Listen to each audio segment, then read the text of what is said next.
The manner of Arsenal's victory here, away from home Karen, does that get you, or will that get people thinking that this indeed could be their year? Well, I think you mentioned the performance away from home here today, and everyone, probably were looking at their fixtures when they're away. Obviously the Spurs, one is in there, Manchester United away, Wolves away, but I just can't see how teams would score against them, they're so solid. You've got to convince Opta of that because they've still only got them at 26%. No, I'm not. No, I'm saying that the games that they've got to play, look, it's for me if Liverpool win, tomorrow it's still in their hands, but you asked about the fixtures that are there in terms of for Arsenal, so I'm looking at them going, we question the away fixtures, or a lot of people do, including myself, but performances like today where they keep clean sheets, when they nullify opposition to trying to get opportunities, I just can't see how teams will score against them, to be honest.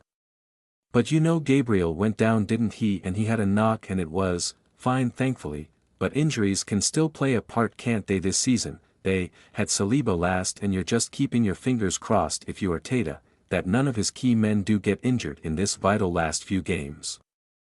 What are your biggest questions still around Arsenal? They're answering every question I can even think of, to be honest, because like I say, that experience they've got from last year, I mean, I think it was really important to see as well. They lost a lot of points for the bottom teams, I felt, last year, and the teams they're playing against are actually challenging for something. Wolves are trying to get into Europe as well at some point, Everton are trying to stay up. I think away from home as well, there's an expectation now of Arsenal where they, like you say, they keep clean sheets and they get that first goal. When they get that first goal, they're really hard to break down, and then it opens up teams, which then allows more space for these players, Odegaard to get involved, Declan Rice with the manner he is in the field. We didn't really speak much of him tonight, but that's how consistent he is because we expect this from him now.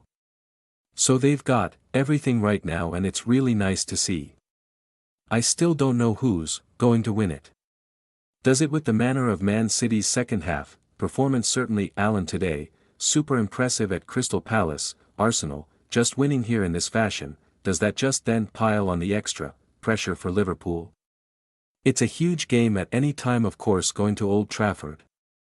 Yeah, well, you bang on there that it is a huge game, and you're hoping for Arsenal's point of view. Manchester United can lift their game compared to how it has been, but Liverpool are a team with lots of experience in it, and certainly the manager will play a part in that. Arguably that's maybe their biggest hurdle, isn't it? Liverpool's from here on in, you look at it and on paper, you think Arsenal have got the hardest running, but yeah, I mean, if Liverpool do win tomorrow, I mean, that's a massive statement, I think. That Spurs game as well for Arsenal, isn't there? Lurking. Oh no, Liverpool and Derby's always there, you know that, don't ask me to score.